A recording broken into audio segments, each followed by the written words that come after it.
Хувь хүний хувьд цаазын ялыг огтоос дэмждэггүй ч өнөөдөр та бүхэнд бас нэгэн талын сонирхолтой үнцэг мэдээлэл болгож хятадын инфо ньюс хэвлэл гарсан нийтлэлийг хүргэж байна. Эртний Хятадаас уламжилж ирсэн нэг үг байдаг. Тамийн хаан чамайг шүн дунд өөх гэж дуудвал үүр цайтал амьд байлгаж зүрхлэх хүн хэн байх вэ? Эрт цагт энэ үг нь туйлын эрх мэдлийг илэрхийлж, хувь тавилангийн харгас үл маргах чанарыг төлөөлдөг байсан. Харин одоо цаг үе өөрчлөгдөжээ. Ялангуяа хөрш Япон өмнөд Солонгост энэ төмөр хууль орчин үеийн хууль эрх зүйн тогтолцоонд илэгдэж нэмгэрсэн байна. Тэнд Тамийн хаан хүнийг авч явахын тулд зүгээр л үхлийн дэвтэр барьчихсан байх хангалтгүй. Тэрээр сайд нарынхаа санаа бодвол олон нийтийн санаа бодлын шүүсийг хүртэл харгалзан үзэх хэрэгтэй болдог. Хичнээн аимшигтай гэмтэрэг үйлдсэн шүүхийн шийдвэр дээр цаазаар авах ял гэж тамгалсан байсан ч гэлээ 10-аас 20 жил хүлээлгэх бүр хөгшөрж өөхөх хүртэл Тамийн хаанч чиний ээлжийг дуудаагүй хിവэр байх нь бий. Эхлээд Японы жишээг ярив. Япон бол хөгжингүй орнуудаас цаазаар авах ялыг хിവэр хадгалж бодитоор хэрэгжүүлдэг цөөн улсын нэг. Гэхдээ тэд цаазыг хурдан гүйцэтгэдэг гэж бүүвод Японд цаазын ял хүчин төгөлдөр болсноос эхлээд дүүжлүүр дээр аваачих хүртлэх тэр урт хугацаал жинхэнэ сэтгэл зүйн эрүүшүүлт болдог. Олонний мэдхээр 2024 он Японы шүүх засаглалд хүнд цохилт болсон жил байлаа. Ивао Хакамада гэдэг хүн бараг хагас 100 жилийн турш хоригдсны эцэст 40 гаруй жилийн дараа эцэст нь цагаатагдсан.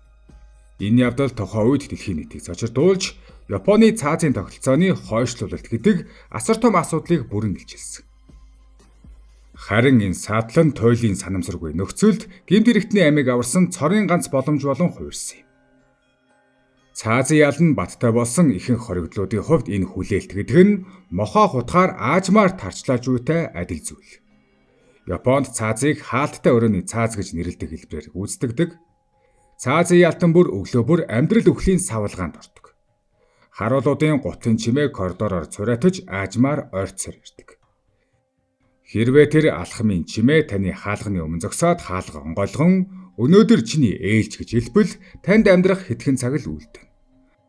Харин алхмын чимээ өнгөрөөд явчихвал эсвэл амралтын өдөр баярын өдөр таарвал гүнзгий амьсгаа аваад баяр хүргэе чи дахиад нэг өдөр амьд үллээ гэж өөртөө хэлэхээс өөр аргагүй. Энэ тогтолцоо нь хүний сүнс сэтгэлийг бүрэн сүрүүлэхээр зориулагдсан. Төсөөлөд үз 10-20 жилийн турш өглөө бүр сэрэхтэй өнөөдөр өөхүү гэж айдас давтана гэдэг нь буудуулж өгөхөөс хавгүй аимшигтай. Жишээ нь галдан шатаалтыг хэрэгтэн олон танигдсан Аоба Шинжийг авч үзье. Тэр 2024 оны ихээр цаазаар авах ял сонссон. Харин одоо 2026 он болж байхад тэрээр Осакагийн хорих төвд хിവэр байна. Японы одоогийн цааз гүйцэтгэх хурдыг харвал жилд ердөө 2-3-аас хэтрэхгүй, зарим жил бүр огт цааз гүйцэтгэдэггүй. Аоба тэндээ дахиад 7-8 жил суугч магадaltaй. Японы хууль зүйн сайд цааз гүйцэтгэх захирамжинд гарын үсэг зурах мөчөд түүний гардах үзэг 1000 жинтэй хад чулуу шиг хүнд санагддаг гэдэг. Нэг бүрийн гарын үсэг нь дотоодын олон нийтийн санаа бодвол олон улсын хүний эрхийн байгууллагуудын эсэргүүцэл улмаар өөрийнх нь улс төрийн ирээдүйг хүртэл жинлэж байж хийгддэг шийдвэр. Иймээс Японы цаазын тогтолцоо нь хувь заяанд даатгах, таалалд найдах гэсэн зарчимдэр тогтдог. Үхлийн айцыг хадгалж үлдсэн атлаа өөхөх агшны зовлонг нь булааж авсан гэсэн үг. Харин өмнөд Солонгос руу харвал байдал тэсөөр. Японд энэ нь мохоо хутгаар мах зүсэх мэт бол өмнөд Солонгост бүр худал аюул занал эсвэл чон нэрлээ гэж худлаа ойрлоготой адил байдалтай. Өмнөд Солонгосын хууль тогтоомжинд цаазаар авах ял албан ёсоор байсаар байдаг. Харин бодит байдал ямар байна вэ? 1997 оны 12 дугаар сарын 30-нд Ким Ён Самын засгийн газар цаазын ялтай 23 хүнийг цаазааснаас хойш бараг 30 жилийн турш Солонгосын цааз гүйцэтгэх талбай хоосон хിവэр байна. Ингэснээр маш эвгүй нөхцөл байдал үүссэн. Шүүхүүд өнөөж цаазаар авах ял оноосоор шоронгуудад хамгийн дээд зэрэглэлийн хориглууд хідэн арваараа байсаар байгаач засаг захиргаа огт хөдөлдөггүй. Үүний улмаас өмнөд Солонгосыг Amnesty International байгууллага цаазаар авах ялыг бодитоор халсан улс гэж ангилсан юм. Жишээ нь олныг цочроосон борооны цовтой алуурчин И Ёнчолыг авч үзье. Тэр 20 хүнийг хөнөөж бүр хүний мах идэх хандлагатай байсан аимшигтай гэмт хэрэгт. Тэр тэртээ 2005 онд цаазын ял сонссон. Гэтэл үр дүн нь юу болов? Тэр өнөөдрийг хүртэл амьд эрүүл шорондоо насанд хүрэгчдийн сэтгүүл уншиж, заримдаа харуулуудын өмнө онгирч хүртэл явдаг. Энэ аимшигтай зөрчлөн Өмнөд Солонгосын олон нийтийг туйлын ихээр уурлуулж бухимдуулдаг. 2 жилийн өмнө ойролцоогоор 2024 оны үеэр Өмнөд Солонгост цаазаар авах ялыг дахин сэргээх үрээ огцом нэмэгдсэн. Энгийн гин зэмгүй иргэдийг онсон хэд хэдэн харгас халдлага гарч олон нийтийн уур хилэнг бадраасан юм. Тухайн үеийн хууль зүйн сайд хатуу байр суурьтай хүн байсан бөгөөд Йончол зэрэг он заюултай гэмт хэрэгтнүүдийг төвлөрсөн байдлаар хорих тушаал өгч бүр цааз гүйцэтгэх байгууламжуудыг өөрийн биеэр шалгаж байв. Энэ удаад байдал үнэхээр ноцтой болж үхлийн элчин урлаг эцэст нь илгээхдэх нь гэж хүмүүр бодсон. Харин 2026 он болсон ч байдал хэвээрээ мухардмал хэвээр байна. Яагаад гэвэл Өмнөд Солонгос өөрийгөө барууны соёл иргэншлийн гол цөмд багтаах хүсэлд автсан улс юм. Европын холбоо аль хэдийн анхааруулсан хэрвээ Өмнөд Солонгос цааз гүйцэтгэлийг дахин эхлүүлбэл чөлөөт худалдааны хэлэлцээрүүд болон олон төрлийн дипломат харилцаанд сөргөөр нөлөөлнө гэж. Эдийн засгийн ашиг сонирхол улсын имижийн өмнө хохирогчдын ар гэрийн цус нулимс жингийн хөнгөн талд тавигдсан мэт болжээ. Энэ нь яг л эцэс төгсгөлгүй олс таталт шиг нэг талд нь нүдэнд нүд шүдэнд шүд гэсэн уламжлалт ойлголт. Харин нөгөө талд нь орчин үеийн улс төрийн тооцоолол. Өмнөд Солонгосын цаазын ялтангууд энэ хоёрын завсарт амьдарч нэг төрлийн улс төрийн 8-ны зоос болж хувирсан байна. Одоо эдгээр хоёр улсаас төр холдож илүү өндөр түвшнээс харъя. Эдгээр Япон Өмнөд Солонгосын загвар илэрх хэлбэрээр өөр боловч мөн чанартай хоёулаа шүүхийн үр ашиг ба хүний эрхийн зөрчлийн тэмцлээс үүссэн гаж бүтээгдэв. Зарим нь амийг нь өршөөгөөд шоронд гимшүүлж байлгасан нь дээр гэж маргадаг. Шударгаар хэлэхэд энэ бол хэтэрхий гинэн төгс төгөлдөрт итгэсэн санаа. Эдгээр харгас гэмт хэрэгтнүүд үнэхээр гимшдэг эсхийг түр орхи. Тэднийг тижээн тэтгэх зардал асар өндөр.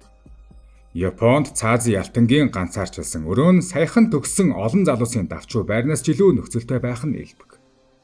Өмнөд Солонгост бол хизээж цааслуулахгүй тодорхой ялтангуудын хоол имчилгээний зардалд татвар төлөгчид жил бүр асар их мөнгө төлдөг. Хамгийн чухал нь хохирогчдын ар гэрийнхний хувьд гэмт хэрэгтэн амьд сүрэн өнгөрөх өдөр бүр нь шархан дахин цус алдаж үйтэй адил юм.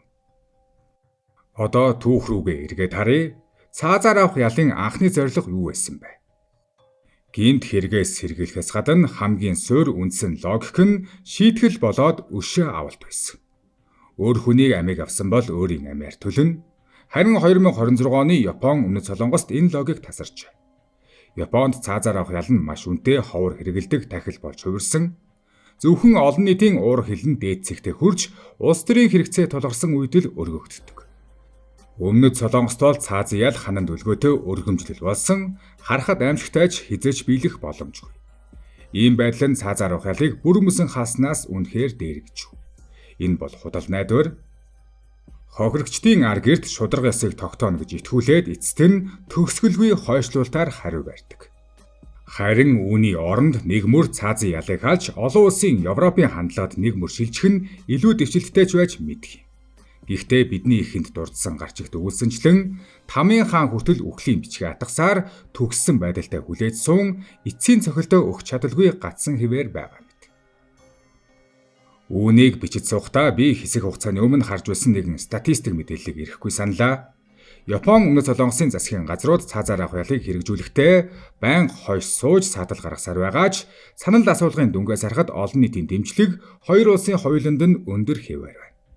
Японд тогтмол 80%-аас дээш, Өмнөд Солонгост ч мөн ойролцоо төвшөнд байна. Энэ нь чухам юуг харуулж байна вэ? Энэ нь жирийн иргэдийн зүрх сэтгэлд шударга ёсны суурь ойлголт хизээч өөрчлөгдөөгүй гэдгийг харуулж байна. Гэхдээ авилгад идэгдсэн шударга ёс тогтоогүй газар цаазын ял маш эрсдэлтэй ял гэдгийг ч санах ёстой. 2026 он гарсан ч Япон Өмнөд Солонгосын цаазын ялтай холбоотой тогтолцоо энэ эвгүй гацсан байдлаа үлдсэн хэвээр байна. Япоос нууц цаазын сүүдэрдор сэтгэл зүйн дайн тоглосоор харин Өмнөд Солонгос нэр төдий оршиж үгих халахвчийн цаана нүдэн анин суусаар. Магадгүй нэгэн өдөр энэ тэнцвэр алдагдаж мэднэ. Нийгмийн төвчээрийг бүр өмсөн эвдэлж орхих аимшигтай хэрэг гарах юм билүү? Эсвэл улс төрийн нөхцөл байдал өөрчлөгдөж, урсгалын чиг эргэх юм билүү? Гэвч тэр өдөр эртэл цусны өртөө тэр гэмт хэрэгтнүүд өндөр хан цахилгаан торны цаана хിവэрүүлдэж цонхоор туссан сарыг ширтэн өөрсөдөө хулгайлж одсон энэ цаг хугацаанд талархсаар байх болно.